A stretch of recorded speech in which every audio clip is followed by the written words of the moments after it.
평화를 위해 힘쓰라, 이런 제목입니다. 평화를 위해서 힘쓰라. 오늘은 8.15 직전 주일을 맞이해서 전 세계가 한반도의 평화를 위해서 기도하는 남북 공동 기도문을 가지고 기도하고 한반도의 평화를 위해서 기도하는 그런 주일을 맞이하게 되었습니다. 그래서 오늘 이제 본문은 구약 성경 창세기 33장 8절로 10절, 이곳을 이제 근거로 해서 말씀을 드리려 합니다. 에서와 야곱의 화해에 대한 말씀이 거기에 나오고 있는데, 에서는 이제 20년 동안의 그 처가 생활을 마치고 야곱이 이제 고향 땅을 향해서 금의 환영하게 됩니다. 엄청나게 많은 떼와 또 가족들을 데리고서 야복강가를 이제 건너서 그리던 고향 땅으로 이제 들어가는 그런 시간이 되었습니다. 그런데 고향으로 가는데 들려지는 소문에 의하면은 에서가 400명을 이끌고 야곱을 치러 온다 하는 그런 소식을 듣고 두려워 떨게 됩니다. 100명의 특공대, 200명, 300명, 400명을 거느리고 에서가 야곱을 치러 이제 추격해 오는 겁니다. 야곱이 얼마나 두렵겠어요. 자기는 군인이 한 명도 없는데 이렇게 엄청난 군인을 이끌고 온다니까. 야곱이 야복강가에서 이제 밤새워 이제 씨름하는 그런 장면이 이제 오늘 성경에 나오고 있습니다. 우리들에게도 야곱이 그 에서를 맞이해야 되어서 화해해야 되는 것처럼 우리들도 건너야 될 야복나루 같은 그런 인생의 나루가 있는데, 특별히 우리 한민족에게는 통일이라고 하는 그런 꼭 건너야 될 그런 숙제가 놓여 있는 것입니다. 먼저 1차적으로 보면은 마하나임에서 하나님의 군대를 시험하게 됩니다. 창세기 32장 1절로 3절에 보면 야곱이 그 길을 진행하더니 하나님의 사자들이 그를 만난지라.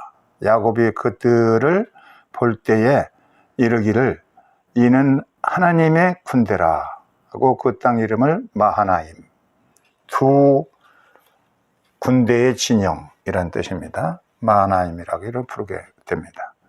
하늘의 군대, 미카엘 대천사가 이끄는 하늘의 군대들이 두 군대를 이렇게 보게 되면서 하나님의 위로를 받게 됩니다. 하나님이 이렇게 하늘 군대로 거느리고 나를 시켜주는구나 하는 그런 확신과 위로를 받게 됩니다.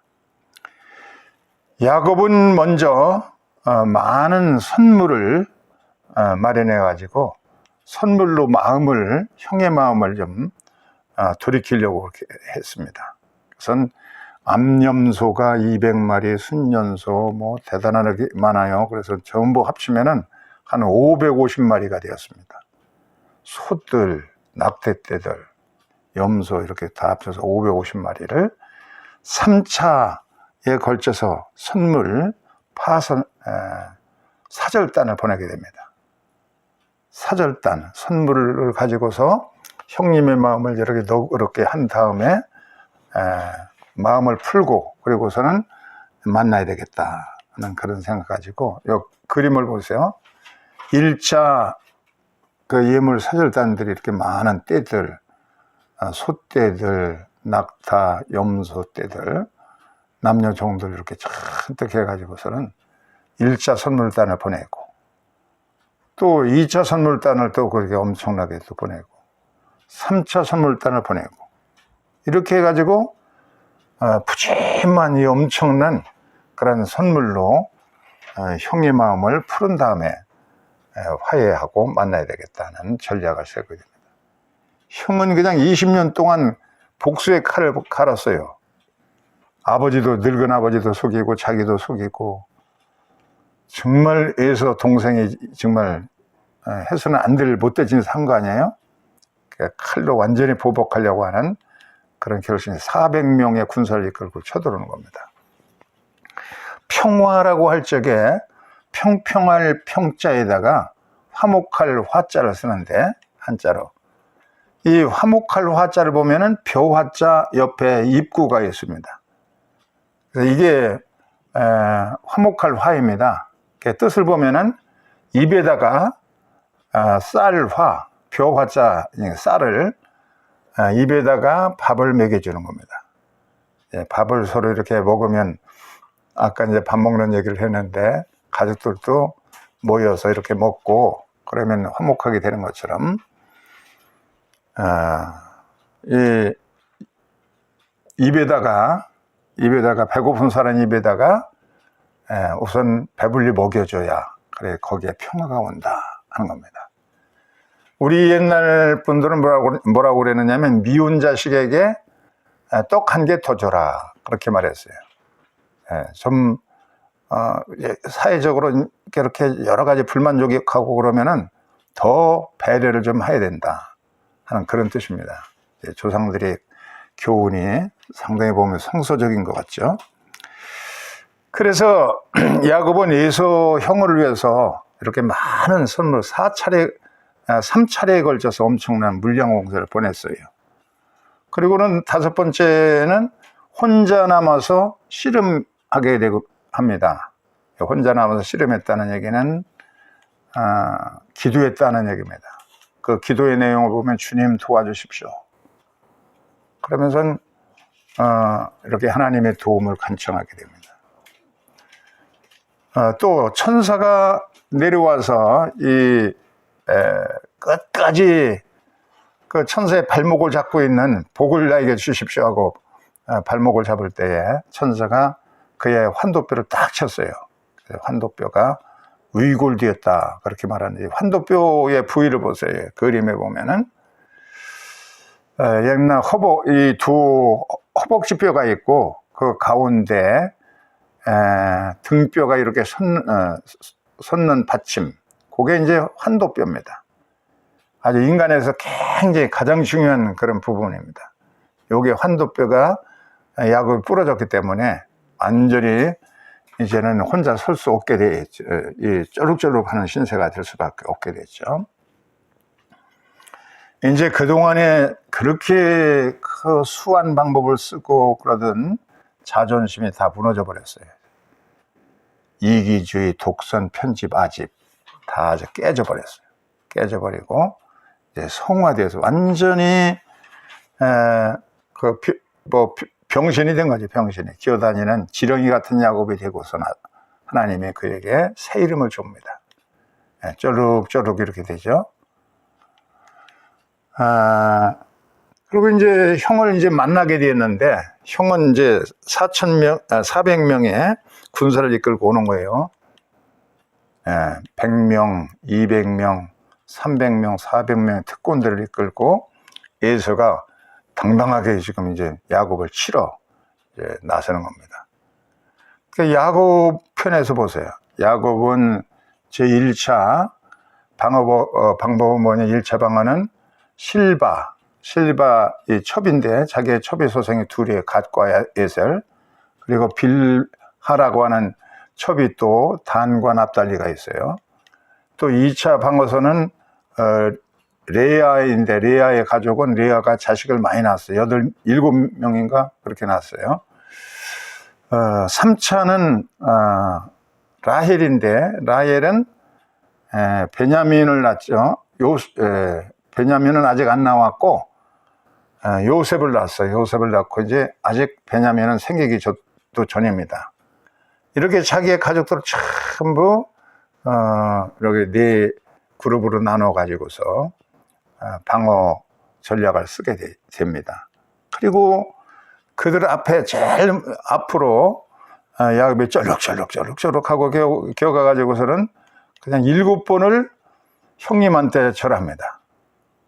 쩔룩거리는 그 쩔룩이가 7번을 그냥 엎드려 절하고 7번 절했다는 얘기 뭐예요? 쩔룩바리가 완전히 낮아졌다는 얘기죠. 완전히 이제 지렁이 같은 야곱이 된 겁니다.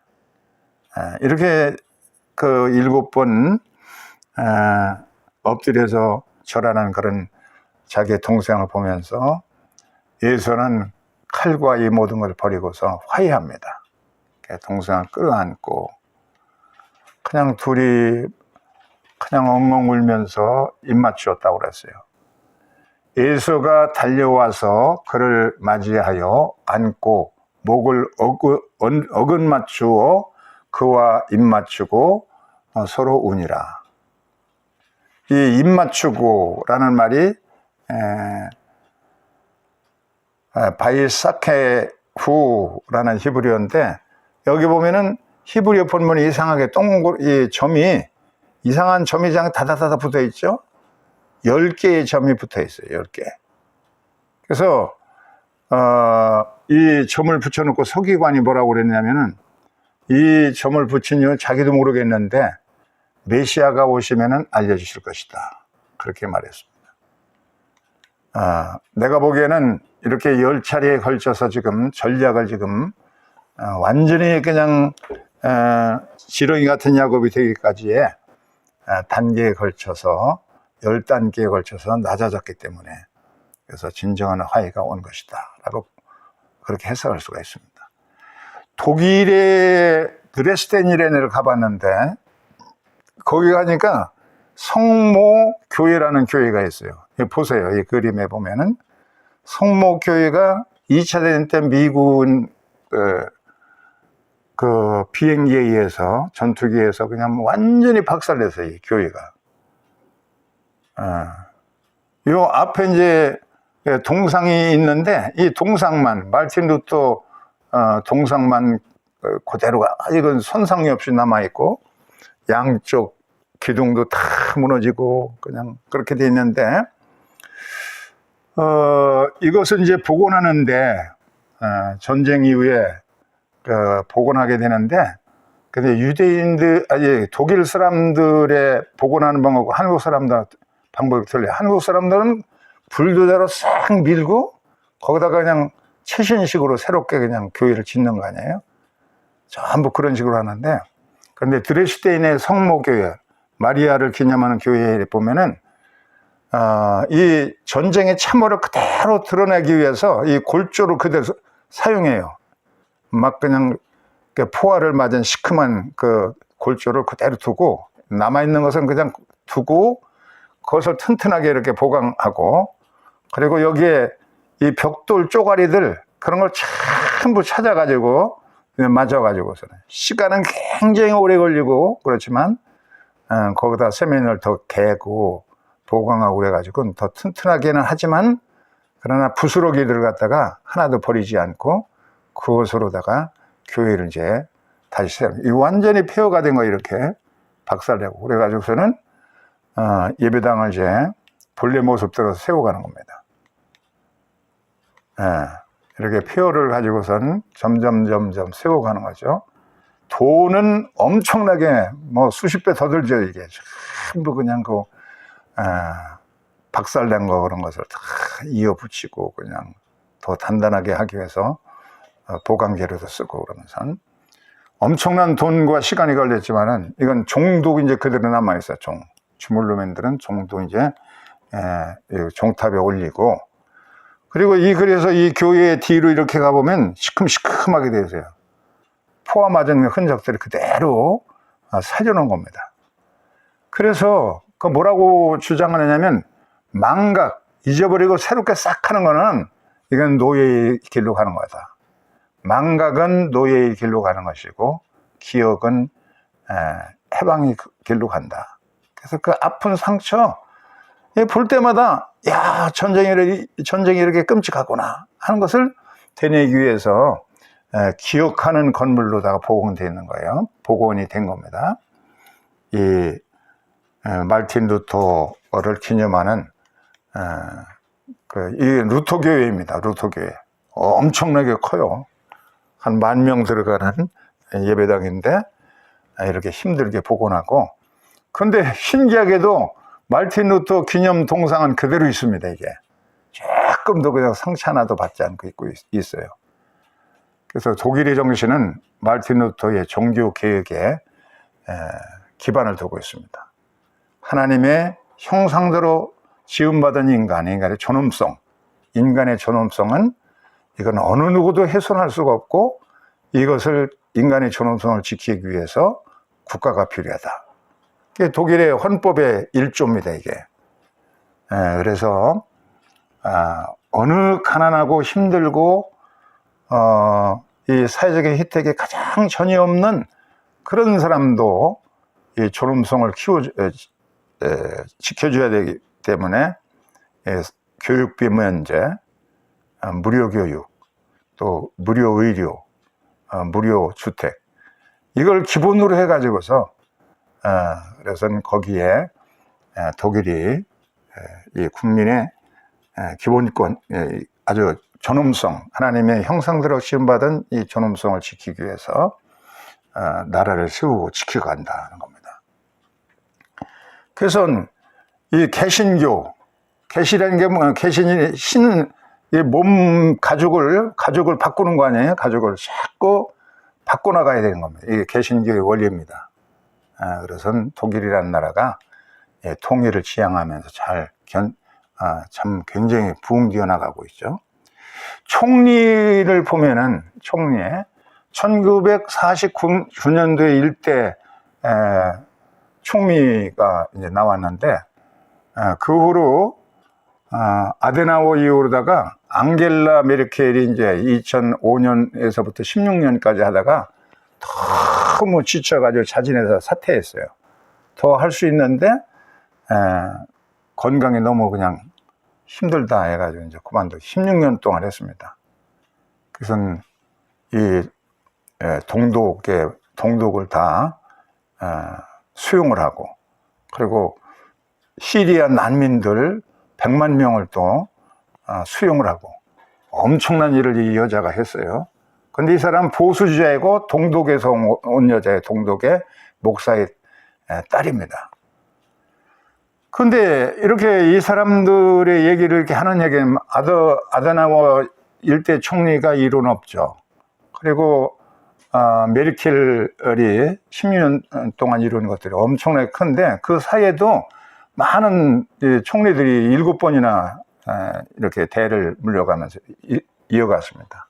그런데 한결같이 메르켈 같은 사람은 완전히 보수주의자고, 그리고 지금 현재 총리는 올라프는 굉장히 진보적인 사람이고, 그리고 상대 선임자가 이룬 것을 조금 더 훼손하지 않고 아데나워 이후로다가 계속 발전시켜 왔어요, 독일은.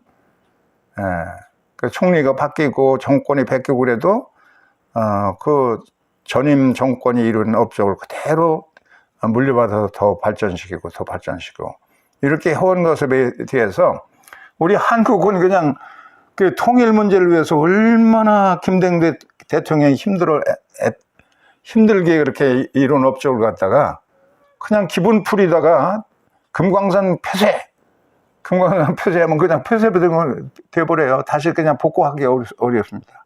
개성공단 그냥 폐쇄. 감정으로 그렇게 해버려요.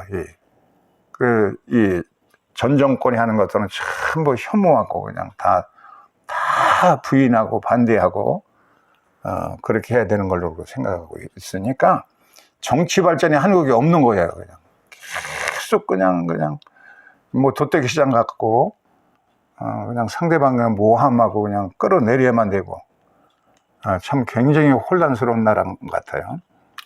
주기도문에 보면 뭐라고 그러냐면은 우리에게 일용할 양식을 주시고, 레켐, 빵이죠, 레켐.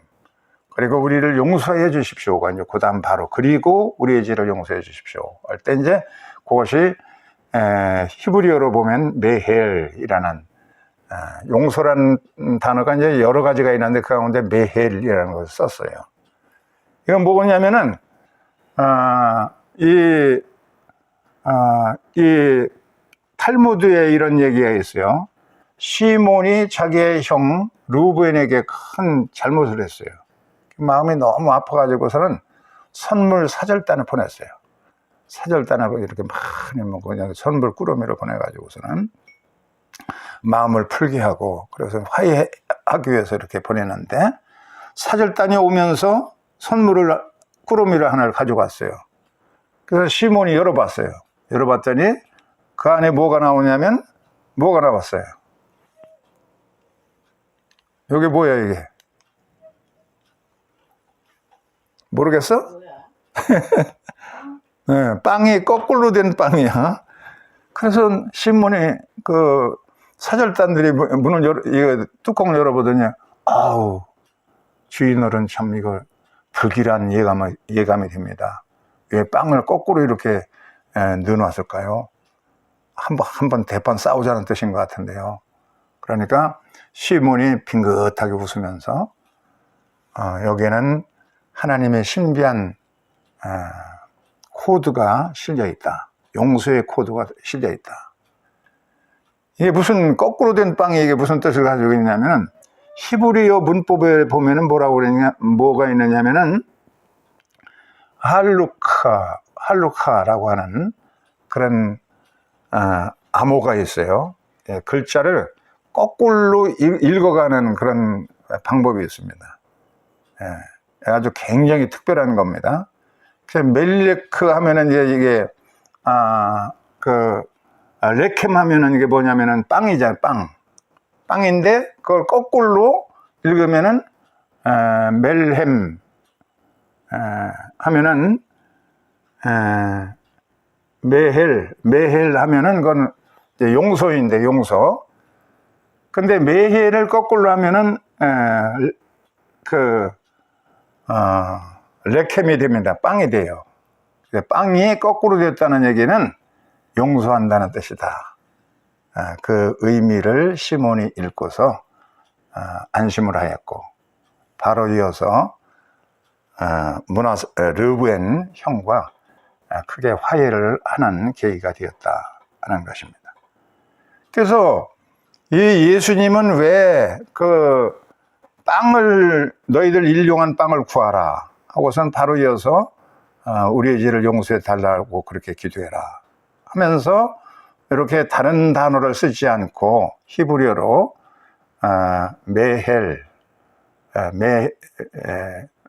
메헬이라고 하는 거꾸로 된 빵이라는 뜻으로 되어 있는 용서를 썼을까? 바로 용서라는 것은 빵을 이렇게 좀 되돌려주고 나눠줘야 된다 하는 의미를 가지고 있다는 겁니다. 주기도문의 용서라고 하는 말 속에는 용서, 그것은 뭐냐면 거꾸로 된 빵입니다. 거꾸로 된 빵, 히브리어로 보면은 이렇게 되돌려서 서로가 양식을 나눠주고 일용할 생활품들을 나눠주고 그럴 때에 진정한 용서의 밑바닥이 이루어지게 된다 하는 의미를 가지고 있다는 것입니다. 이 나라에서 정말로 정치가 좀 이렇게 건전하게, 독일에서도 진보와 보수 이렇게 계속 정권이 아무리 이렇게 바뀌어가는 게 뭐 세계 어디든 다 그렇게 하니까, 그러지만 상대 정권에서 이루어진 것을 갖다가 조금 더 훼손하지 않고 그것을 물려받아 가지고 또 개성하고 물려받아서 개성하고 그러면서 계속 점진적으로 발전해 오니까 참 얼마나 멋있는 나라를 이루고 있습니까? 우리에게도 이와 같은 그 용서의 아량들, 이런 하나님, 예수님께서 깊은 뜻으로다가 거꾸로 된 빵이라는 의미로 용서를 우리에게 알려주신 것처럼 화해와 용서를 통해서 이런 귀한 은총이 더욱더 이어져 갈 수 있는 축복이 있어지기를 주의 이름으로 축원합니다. 아멘. 오늘 말씀을 묵상하면서 조용한 기도 드리겠습니다.